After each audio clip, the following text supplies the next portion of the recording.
घर वापसी कैसे लग रही है? बहुत खुश हूँ।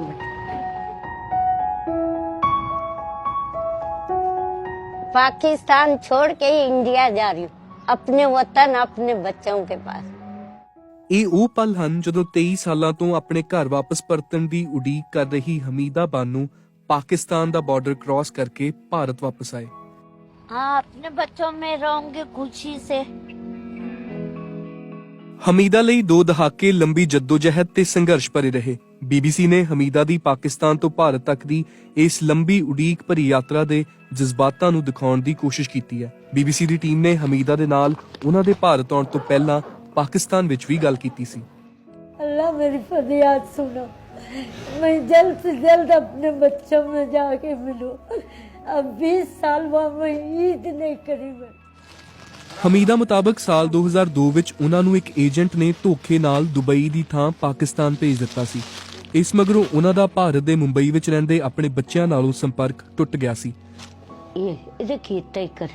ਅੰਮ੍ਰਿਤਸਰ ਵਿੱਚ ਆਪਣੀ ਮਾਂ ਨੂੰ ਮੁੜ ਮਿਲੇ ਯਾਸਮੀਨ ਉਦੋਂ 27 ਸਾਲਾਂ ਦੇ ਸਨ ਜਦੋਂ ਉਹਨਾਂ ਦੀ ਆਪਣੀ ਮਾਂ ਨਾਲ ਪਿਛਲੀ ਮੁਲਾਕਾਤ ਹੋਈ ਸੀ। हमको बहुत खुशी हो रही है हमारी माँ से मिलके।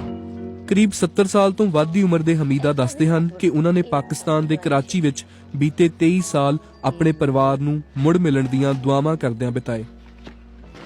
23 साल बेटा अपनी जिंदगी के तो ऐसा गुजारी है जैसा मैं मर चुकी हूँ। ऐसी जिंदी लाश बन के मैं जी। कोई मेरा पता नहीं था कि मैं इंडिया पहुंच सकूंगी। ये रास्ता हुआ ना बेटा, वो तो मैं कैसा भी गुजार ली। पहले जो साल गुजरे मेरे को याद भी नहीं थी, और मेरे बच्चे भी सोचते थे हमारी अम्मी फोत हो गई। मैं ये दुआ करती थी अल्लाह मेरे को 4 बच्चे दिया, जहाँ भी रहे खुश रहे। आते वक्त अकेले रह जाएंगे मेरे को छोड़ के। हाँ, यहाँ से साथ होंगे, वहाँ से हम अकेले होंगे। हाँ ना बेटा, फिर आप हमें भूल जाओगी। नहीं लाल। ਸਾਲ 2022 ਵਿੱਚ ਉਹ ਮੁੰਬਈ ਰਹਿੰਦੇ ਆਪਣੇ ਪਰਿਵਾਰ ਦੇ ਮੁੜ ਸੰਪਰਕ ਵਿੱਚ ਆਏ। हाँ खैरियत से हूँ बेटा, इसलिए बात कर रही हूँ। ਇਸ ਦਾ ਜ਼ਰੀਆ ਬਣਿਆ ਸੀ ਪਾਕਿਸਤਾਨ ਰਹਿੰਦੇ ਵਲੀਉਲਾ ਮਾਰੂਫ ਵੱਲੋਂ ਸੋਸ਼ਲ ਮੀਡੀਆ ਉੱਤੇ ਪਾਇਆ ਗਿਆ ਉਹਨਾਂ ਦਾ ਇੰਟਰਵਿਊ। तो इस तरह दिन गुजरते गए 5-6 महीने हो गए। एक मौका ऐसा है कि हम मायूस हो गए कि शायद ये काम नहीं होने वाला है।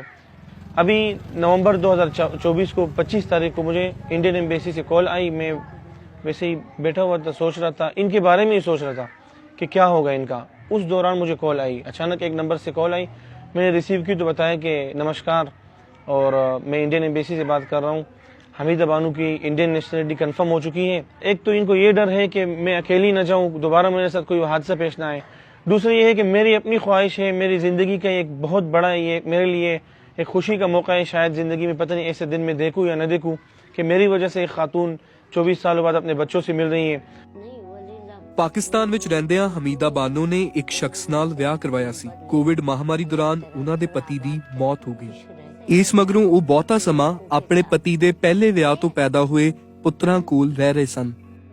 मेरा ये बच्चों से खून का रिश्ता नहीं है, मेरे कोई बहन भाई नहीं है। वहाँ तो मेरे खून की औलाद है, चाहे जैसी भी है। मेरा दिल गवाह देता है, मेरे बच्चे मेरे को कभी इनकार करेंगे नहीं, धुतकारेंगे नहीं। बेटा पाकिस्तान की मैं फिर दोबारा बोलती, बहुत हुकूमत की गुजार हूँ मैं, और दुख भी है पाकिस्तान छोड़ने का। और ये बच्चे चाहे जैसे भी है मेरे को घर के बाहर नहीं निकाले।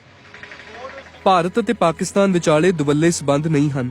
ਹਮੀਦਾ ਬਾਨੋ ਦੇ ਕੇਸ ਬਾਰੇ ਭਾਰਤ ਦੇ ਵਿਦੇਸ਼ ਮੰਤਰਾਲੇ ਵੱਲੋਂ ਪਾਕਿਸਤਾਨ ਦੇ ਵਿਦੇਸ਼ ਮੰਤਰਾਲੇ ਨਾਲ ਗੱਲ ਕੀਤੀ ਗਈ ਅਤੇ ਹਮੀਦਾ ਬਾਨੋ ਦੀ ਵਾਪਸੀ ਹੋਈ। ਹਮੀਦਾ ਬਾਨੋ ਧੋਖੇ ਨਾਲ ਪਾਕਿਸਤਾਨ ਪਹੁੰਚਣ ਤੋਂ ਪਹਿਲਾਂ ਕੰਮ ਦੇ ਲਈ ਸਾਊਦੀ ਅਰਬ, ਦੋਹਾ, ਕਤਰ ਤੇ ਦੁਬਈ ਵੀ ਜਾ ਚੁੱਕੇ ਸਨ। ਹੁਣ 2 ਦਹਾਕਿਆਂ ਬਾਅਦ ਆਪਣੇ ਘਰ ਪਰਤ ਰਹੀ ਹਮੀਦਾ ਚਾਹੁੰਦੇ ਹਨ ਕਿ ਉਹ ਆਪਣੀ ਰਹਿੰਦੀ ਜ਼ਿੰਦਗੀ ਆਪਣੇ ਉਹਨਾਂ ਪਰਿਵਾਰਕ ਮੈਂਬਰਾਂ ਨਾਲ ਬਿਤਾਉਣ ਜਿਨ੍ਹਾਂ ਨੂੰ ਉਹ ਇੰਨੇ ਸਾਲ ਮਿਲ ਨਹੀਂ ਸਕੇ। मेरा नाम हमीदा बानू है। मैं पाकिस्तान में रहती थी, धोखे से लेके गए। 23 साल हुआ और वीडियो में डाल के 2 साल हुआ। कोई मेरा पता नहीं था कि मैं इंडिया पहुंच सकूंगी, मगर क्या हुआ फिर बाद में 1 साल पहले इंडियन एम्बेसी मेरे को बुलाई कि तुम इंडिया जा सकते करके। फिर वो 1 साल हुआ आज के दिन में, फिर जाके मेरा अभी काम हुआ। यह हादसा बेटा धोखे से हुआ, धोखा मिला, दुबई बोल के पाकिस्तान पहुंचा। फिर मैं बहुत परेशान रही, मगर कोई मेरे बच्चों का पता नहीं मिला था। बर्दाश्त करके 23 साल गुजारे। आप एजेंट के थ्रू गए थे वहाँ के? नहीं बेटा, कोई नहीं ऐसा धोखे से लेके गया। किसने भेजा था आपको? एजेंट के थ्रू गए थे? अच्छा, वहाँ पे जब आप पाकिस्तान गए तो आपको वहाँ पे मतलब किन हालातों का सामना करना पड़ा? कैसे आपके ऊपर 23 साल कैसे गुजारे आपने? कहाँ पे गुजारे?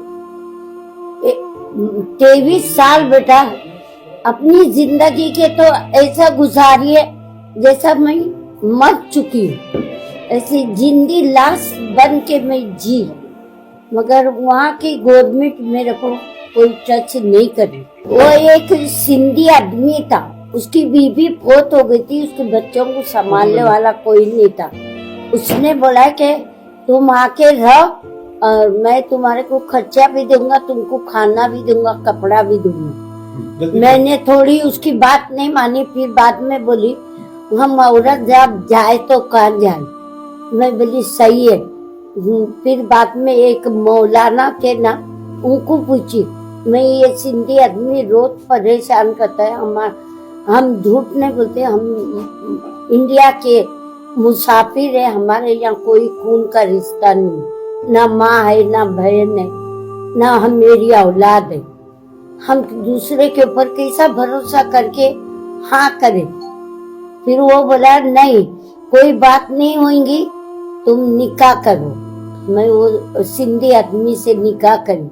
वो 12 साल रहा, वो फोत हो गए। उसके 4 बच्चे थे, वो उनके पास रहे। आगे बढ़ते हैं। बॉलीवुड फिल्म बजरंगी भाईजान आपने देखी होगी और बजरंगी भाईजान की कहानी से मिलती जुलती अब एक रियल कहानी सामने आई है। फिल्म में जहां अभिनेता सलमान खान का किरदार एक खोई हुई लड़की को सीमा पार उसके परिवार से मिलाता था, वही